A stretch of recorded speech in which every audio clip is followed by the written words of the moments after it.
আগামী জাতীয় নির্বাচনে জামাতে ইসলামী ক্ষমতায় আসবে এটা মোটামুটি নিশ্চিত। আমি মাঠের রাজনীতি করি, মানুষের পালস বুঝি, এসি রুমে বসে রাজনীতি করি না। গত 1 মাসে যতজনের সাথে কথা বলেছি সবাই বলেছে জামাতকে ভোট দেবে। সাধারণ ভোটার কেউ বিএনপি বা এনসিপির কথা বলে না। এভাবেই কথাগুলো বলছিলেন বৈষম্য বিরোধী ছাত্র আন্দোলনের কেন্দ্রীয় সংগঠক মুনতাসির মাহমুদ। তিনি বলেন, রিকশাওয়ালা থেকে শুরু করে সবজিওয়ালা, চাকরিজীবী থেকে ব্যবসায়ী, সবার একটাই কথা, বিএনপি আওয়ামী লীগ সব দেখেছি, এবার জামাতকে দেখতে চাই। ইসলামী দলকে ভোট দিয়ে দেখি তারা কি করে।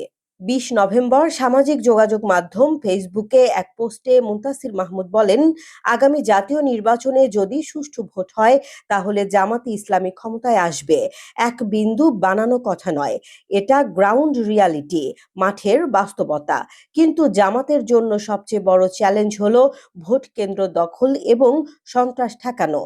ওই পোস্টে মুনতাসির মাহমুদ বিএনপিকে ইঙ্গিত করে বলেন, এই নির্বাচনে ব্যাপক ভায়োলেন্স হতে পারে। পেশি শক্তি দিয়ে ভোট কেন্দ্র দখল ছাড়া বিএনপির উপায় নেই। কারণ বেশিরভাগ আসনে মানুষ তাদের চাঁদাবাজি এবং বিভিন্ন অপকর্মে বিরক্ত। বিএনপির এই অবস্থা দেশের জন্য ভালো নয় জানিয়ে তিনি বলেন, এতে আমি মোটেও খুশি না। বিএনপি যদি তরুণ নেতৃত্ব জিয়াউর রহমান এবং খালেদা জিয়াকে ধারণ করা তরুণদের সামনে নিয়ে না আসে তবে তাদের ভরাডুবি নিশ্চিত। যতই তাচ্ছিল্য করেন না কেন, আরেকটি ডাকসু লোডিং যদি এখনো সতর্ক না হন। মুনতাসির মাহমুদ আরো বলেন, এনসিপি সুষ্ঠু ভোটে কোনো আসন পাবে না, তবে জামাতের উচিত তাসনিম জারা, ডাক্তার মাহমুদা মিতু আর হাসনাতকে ছেড়ে দেয়া। এই 3 জন অন্তত সংসদে যাওয়া দরকার। তিনি সবশেষ বলেন, ভোট সুষ্ঠু হলে জামাত শিবির ক্ষমতায় আসবে এটা নিশ্চিত, কিন্তু রাষ্ট্র ক্ষমতায় যেতে তারা কতটুকু প্রস্তুত সেটা নিয়ে আমি সন্দিহান।